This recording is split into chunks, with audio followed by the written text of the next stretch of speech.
This TAD training video is going to focus on things like correcting line spacing, working with block quotes, working with your references, and other minor text editing issues that people tend to run across. First, I'm going to start with removing and correcting line spacing. I've got a sample document here where we've got some text that we've pulled from other documents, a couple of figures, so that we can take a look at some common problems. One of the most common issues that we see in thesis and dissertations is where students will copy and paste information from websites or PDFs when they're trying to get an exact quote.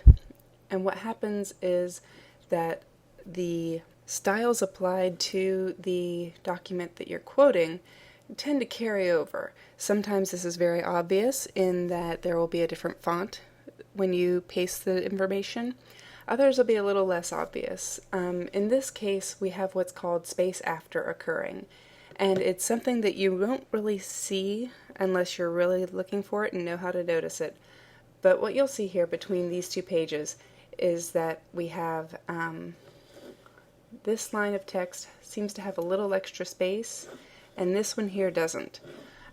The best way and quickest way to correct this is to click in the paragraph if you've got just a small section of text that you're working with. Right click and go to the paragraph menu item that appears. This will open the paragraph dialog box, and you can see here that we've got our double spacing, and then what we have is the space before and space after are not the same. The easiest way to take care of this is to delete all the spacing before and after. There are a couple ways to do that. One, as I've just demonstrated, is to set both to 0 and click OK. Now we do have this occurring in a few other paragraphs, you can see.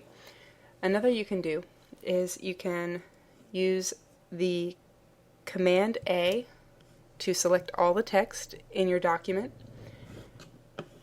and then you can come over to the formatting palette with alignment and spacing, and where you've got before set to 0, we've got a blank in after, and that means that they're not all the same.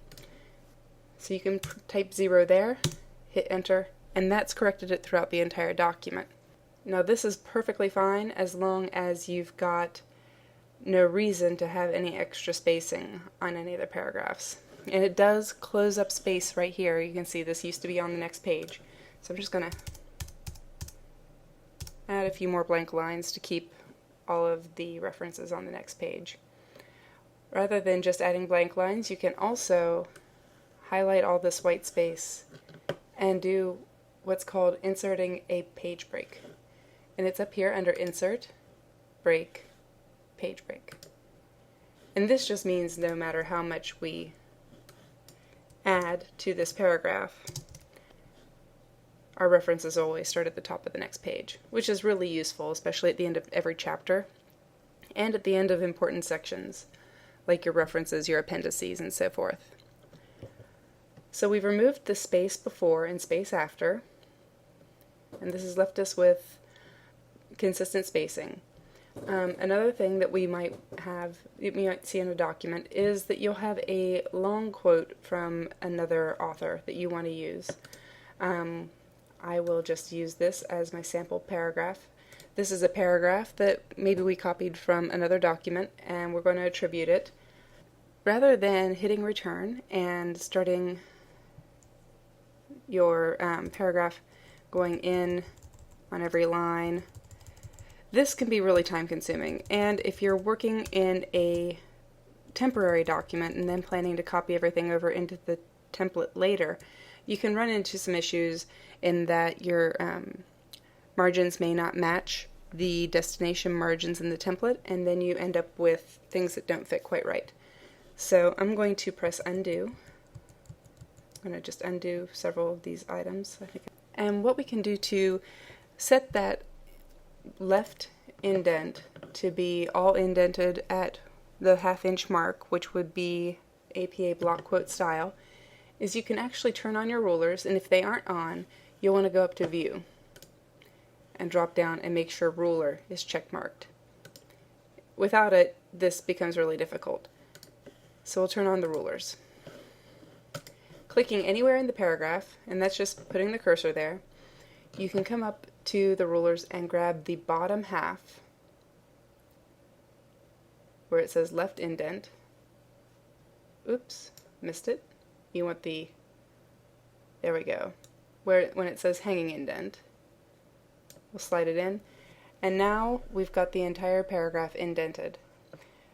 APA style says that block quotes, especially longer ones, can be used with single spacing, and you can turn this on in the alignment and spacing part of the formatting palette, or you can correct it in the paragraph dialog box where we corrected the line spacing before. You can change the line spacing from double to single. This is also another place where you can control the left margins. You can set it to 0. You can give a first line indent at ½ inch, which would make it like a regular paragraph, like this. Or you can remove the first line indent and set it to 0.5 inches and click OK, and there's our block quote. After the last line in the block quote, you will want to press return to get that little extra bit of spacing so it doesn't look uneven. And now I'm going to move on to talk a little bit more about this with regards to the references section. So these two sets of text look pretty identical.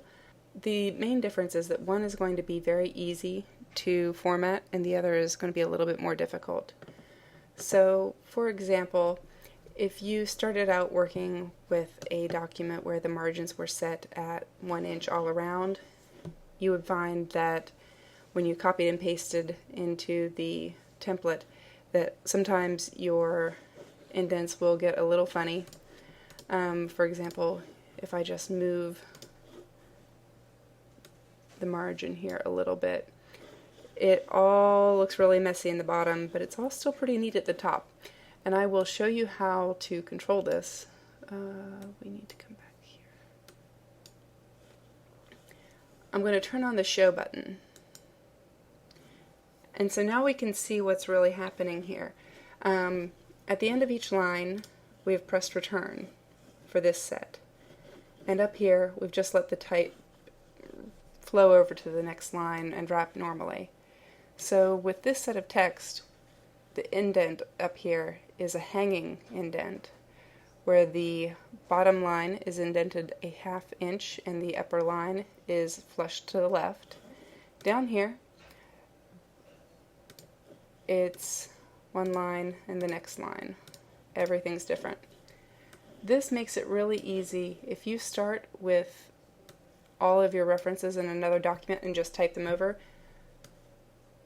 You can correct all of your hanging indents at once and make sure they're completely even.